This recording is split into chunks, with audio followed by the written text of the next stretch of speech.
Hi, everybody. Today, along with Xander Ashwell, I'm here to talk to you about accessibility as a business strategy. And with this talk, you get a 2-for-1. The presentation is going to take place in 2 parts. In the first part, I'm going to share some insights about why accessibility is key to a good business strategy. And in the second part, Xander Ashwell from Rare Limited is going to share a little bit about Rare's accessibility journey. First, a little bit about me and why I'm one of the folks talking to you all today. Hi, my name is Anna Waismeyer, and my pronouns are she, her. I'm a senior product manager on the Gaming for Everyone team at Xbox. I've been floating around the game accessibility space for a little while now, working on projects such as the Accessible Games Initiative and the Xbox Accessibility Tags. A couple years ago now, I launched the Game Accessibility Workshop Toolkit. And before that, I helped launch some programs within Xbox Research to get accessibility player panels and an accessibility insiders group started so that Xbox can learn from the amazing game accessibility community about how to continue improving our games. And yes, in my spare time, I have been known to save a duckling or two from our neighborhood storm drains, hence the adorable baby duck picture. Okay, enough about me. Let's talk about game accessibility and how it is key to a good business strategy in gaming. First, and likely foremost, when considering your business strategy, you're going to want to think about your audience. Let's consider the gaming audience, both the active, already engaged one, and the potential market of folks who are not gaming yet. So, there are roughly over 8 billion people in the world today, and over 3 billion of those people currently play video games. That's already a huge audience to consider when designing gaming content and platform experiences. In addition to that, we'll want to consider the potential audience, the folks who aren't playing games yet, but could be. There's at least a 4 to 4.5 billion person difference between the worldwide population and the gaming population, if I'm doing my math right. So that's a lot of additional folks we could be reaching with our gaming experiences. And with so many people to consider, that's also a lot of experiences and capabilities that we're potentially designing for.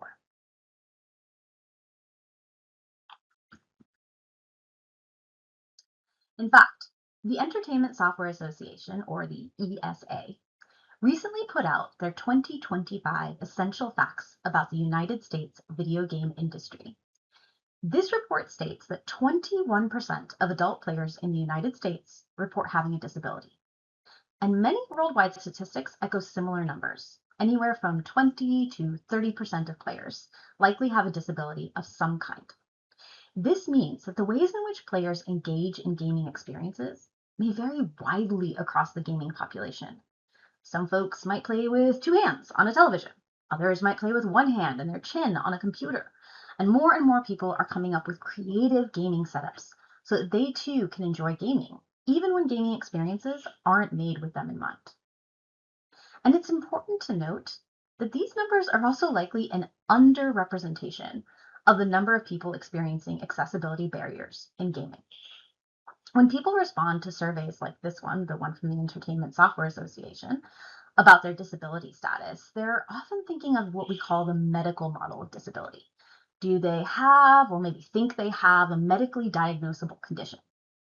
And while, as the 21% demonstrates, this group on its own is already a significant portion of the population, accessibility actually affects a much wider range of folks than those with a diagnosable condition. So in case you're not already familiar, to understand the business case for accessibility, it's helpful to know and to use what we call the social model of disability. This model thinks about disability not as a personal health condition, but instead as mismatched human interactions, meaning that there's a mismatch between what the person needs and what the environment delivers. And when you think about disability from the social model perspective, the audience of folks experiencing disability gets very large very quickly.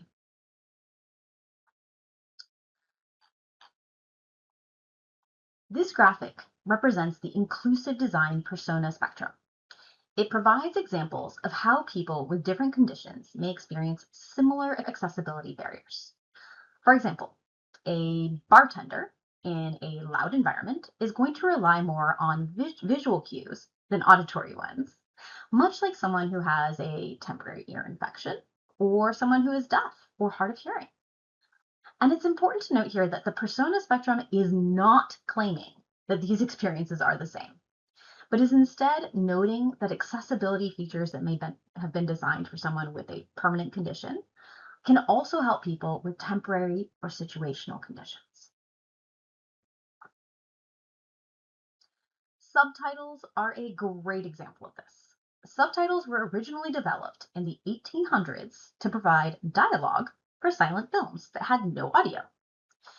In the early 1900s, they were used for translating dialogue to international audiences. And in the later 1900s, closed captioning was developed for people who are deaf or hard of hearing.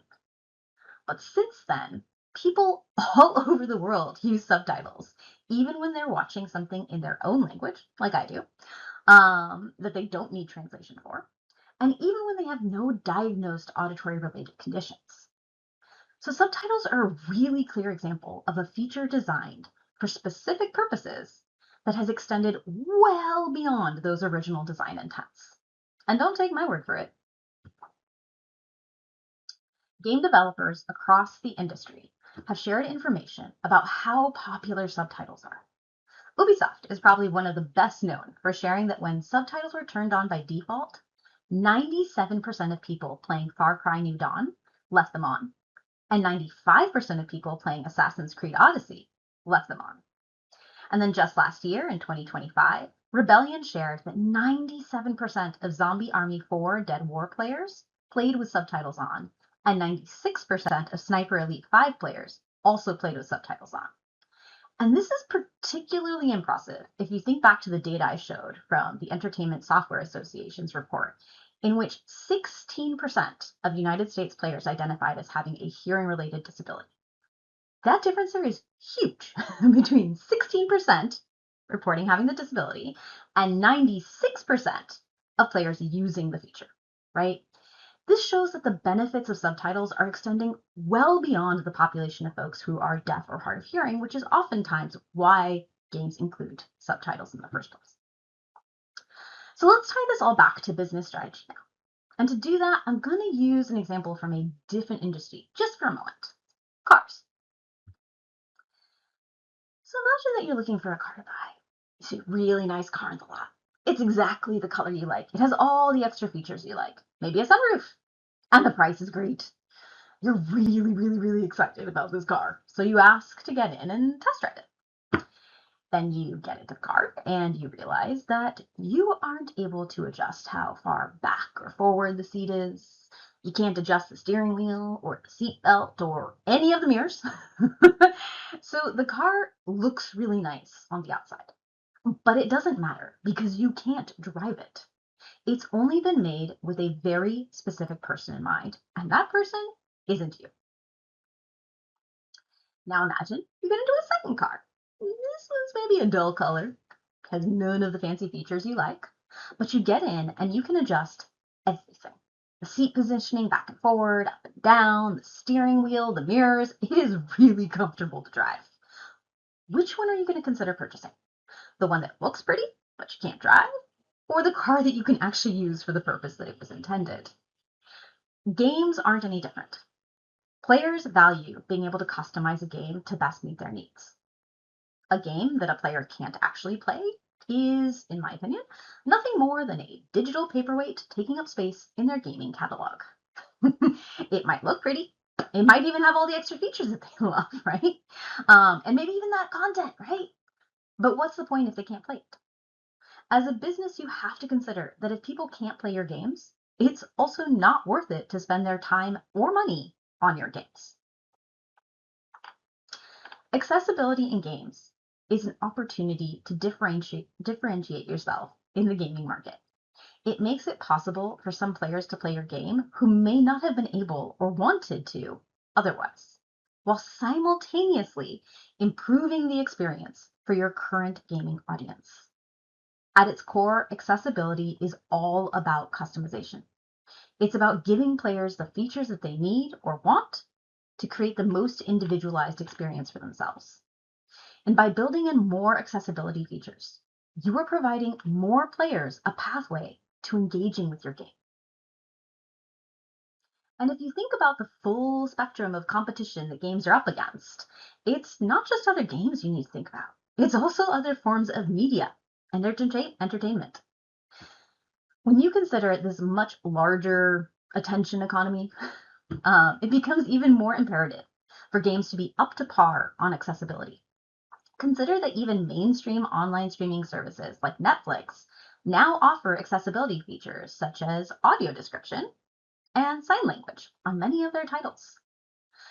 Remember that car example from earlier? It can also be used to describe people's choices for media-based entertainment.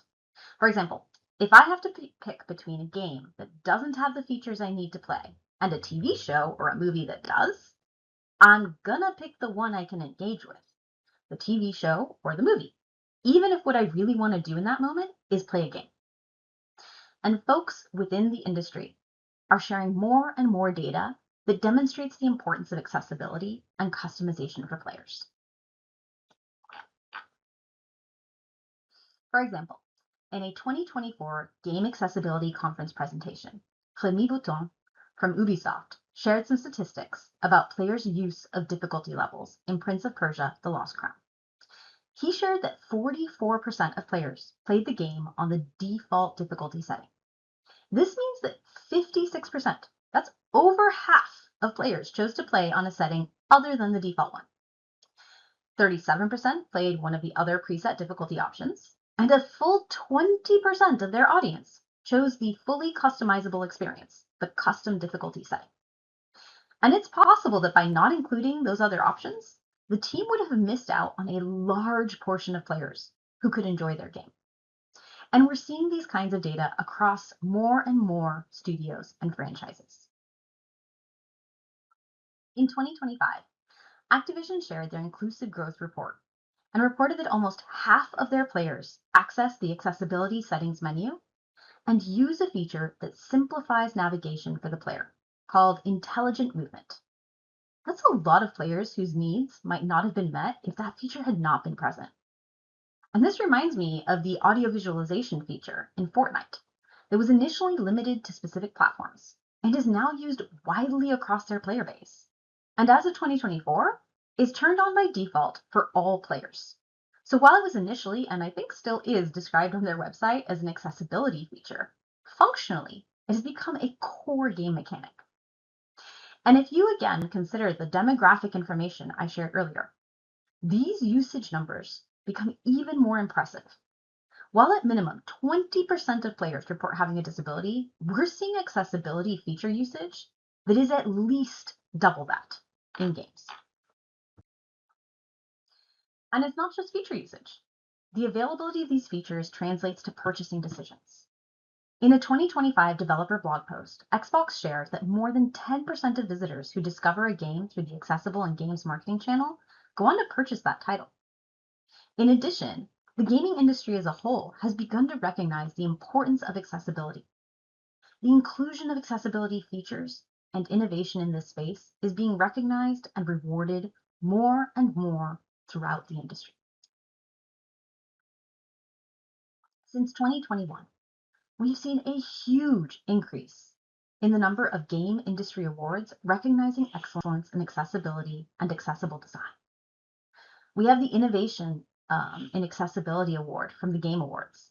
We have the Indie Game Awards Accessibility Award. And even IGN has an entire article dedicated to the best accessible games of 2025. I pulled together this incredibly short list, honestly, but there are more, and you can go deeper and deeper into the list of industry recognition for accessibility if you just do some Google searches and things like that. So in sum, if you take nothing else from what I've said, remember that accessibility is for everyone. It benefits everyone. It creates a better player experience, which as a business means that you have more players who are happier and more eager to play your games and tell their friends about playing your games, And then you also get that better visibility for all the hard work you and your team have put into designing a gaming experience. So, as far as I'm concerned, accessibility isn't a nice to have. It's critical to reaching the audiences that you want with the highest quality experiences and visibility for your title. And with that, I'm going to hand it off to Xander Ashwell from Rare Limited. Thanks, Anna. I'm really proud to talk to you lovely folks today about our accessibility journey at Rare. I'm Xander Ashwell, Director of UX and Accessibility at Rare Limited. I've spent 10 years in the industry with a similar chunk of time spent in the web, software and app verticals prior to AAA gaming. My pronouns are he, him, and I'm a middle-aged white man with a ridiculous haircut, wearing a bright jumper, and I am what you would visually describe as some sort of scruffy collection of poor fashion choices. I work at Rare, where we've been making games for over 40 years, from soldering circuit boards for arcade machines through all kinds of hardware and software to present day. If you've played Banjo-Kazooie, GoldenEye, Killer Instinct, Battletoads, Viva Pinata or Sea of Thieves, you'll know what makes Rare games special. Players making stories together. So let's zoom in on Sea of Thieves. Since launch in 2018, our title has over 40 million players, spent 8 years in retail, ships on Xbox, PC and PS5, in 82 regions across 15 languages, delivering 19 seasons of free content. But is it accessible, I hear me ask on your behalf? Well, I'm glad I asked that for you. Our state in 2018 could be summarised as room for improvement. We didn't have narration. Our keybind remapping was basic. Colourblind players couldn't see the lovely red cross that showed them where the gold was buried on our treasure maps because they were often overlaid on top of green foliage. Fast forward to present day. Since 2018, we've shipped 160 plus free updates to the title, and 53% of those updates included accessibility improvements or features. We have dedicated web pages for accessibility information, highlighting both the feature set and the limitations the game has, as well as a support site with how-to content for those features. We have a dedicated feedback channel on our support site for accessibility feature requests. We regularly engage with accessibility consultants to provide us with valuable insights into their lived experience, both of gaming in general and within Sea of Thieves specifically. We speak on accessibility here at GAConf, as well as at other studios at the European Disability Forum, and keep a big old watch this space for future talks. And we have our own internal programmes to drive support and awareness, including our very own Topher Winwood's Accessmas initiative, which is both wildly successful and is also a suspiciously effective vehicle for delivering puns, which is a terrible affliction that Topher suffers from. We also won BAFTA for Best Evolving Game in 2021. We were nominated in 2019 and 2025 as well.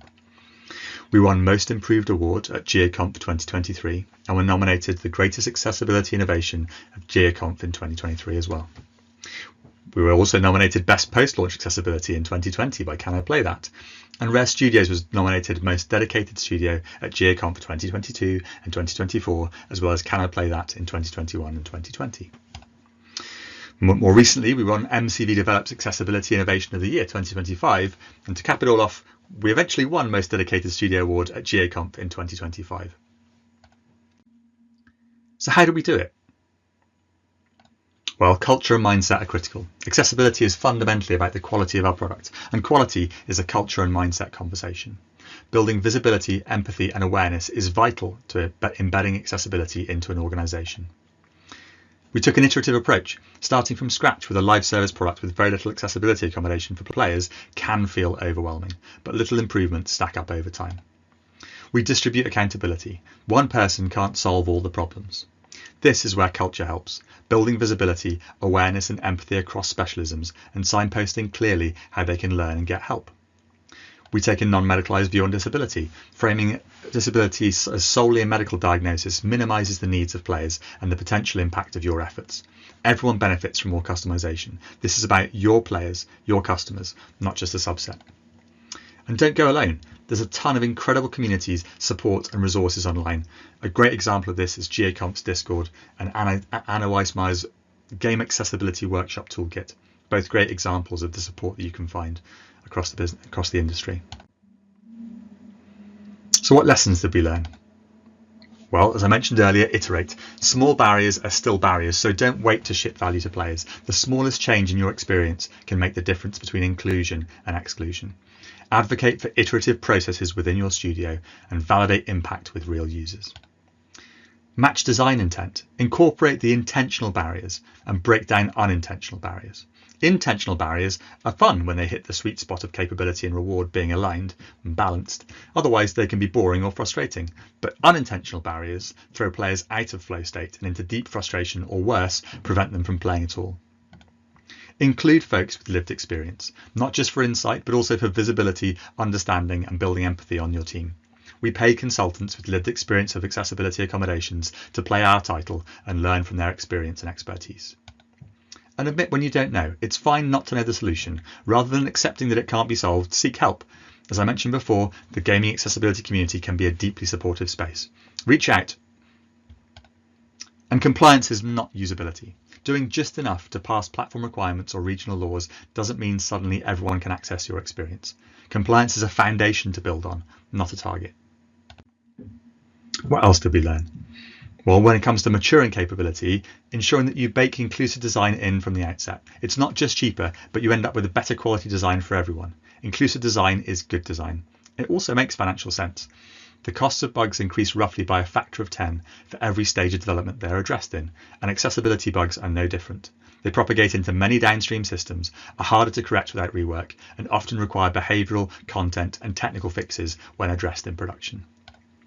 Distribute responsibility. One person can't do it all, but conversely, if everyone owns it, it's probably not getting done. Start with centralised accountability, but build a network of interested folks, a support network or champs programme, a core accessibility cohort with deep knowledge. Once you have a core locus of ownership and knowledge, then you can start to push out into specialist teams. And normalise. When accessibility is othered, it's easy to drop it off the end of a production cycle, get bolted on afterwards, or get treated as a nice-to-have feature. As Anne has demonstrated, accessible design is good design, and accessibility is fundamentally a quality conversation. How well does our game meet the needs of our players? Strategically, accessibility is how we make better games for more players with less risk. Here's 3 examples of why accessibility should be a core part of your strategy. Accessibility improves game quality. Accessibility features are fundamentally usability, clarity, and player control features. It makes our games more robust, more understandable, and more resilient.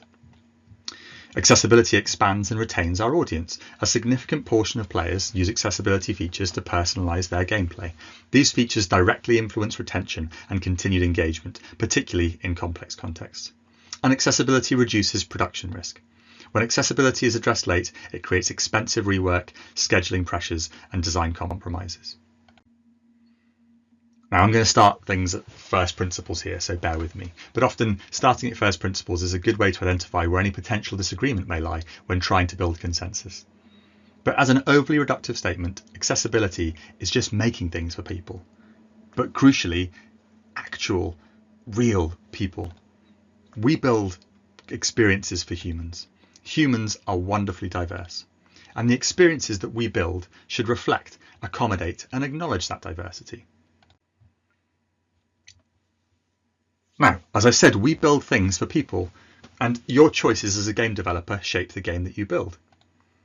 Therefore, games are designed. You are designing your game, whether you consider yourself to be a designer or not. If you have any hand in shaping the experience of your game, you are designing that game. I told you I'd start at first principles. Good design solves real problems. It solves problems for humans. And humans are delightfully diverse. Knowing about humans and their diversity helps us solve their problems. Your audience is probably more diverse than your dev team. And your game will encounter that diversity sooner or later in your production lifecycle. It's cheaper, quicker, easier, and better to incorporate that diversity at a point in the dev cycle when it is cheaper, quicker, easier, and better to pivot, adjust, or iterate. So, testing your game with people who aren't you as soon as you feasibly can de-risks your assumptions about people in your game. Now, notice that I didn't mention accessibility or disability at all. I didn't even mention the type of game that you're building. I could go further. I could replace the word game with any designed or built thing, be it a game, an app, or the built environment. This is fundamentally about building experiences that are good quality and meet the needs of the people that it aims to serve. Now, building consensus around this point has been the single most effective lever that I have encountered to breaking down barriers to building accessible experiences. I hope you can find it useful too. We build experiences for humans. Humans are delightfully diverse, and the experiences we build should not just accommodate, but celebrate that diversity. Thank you for listening.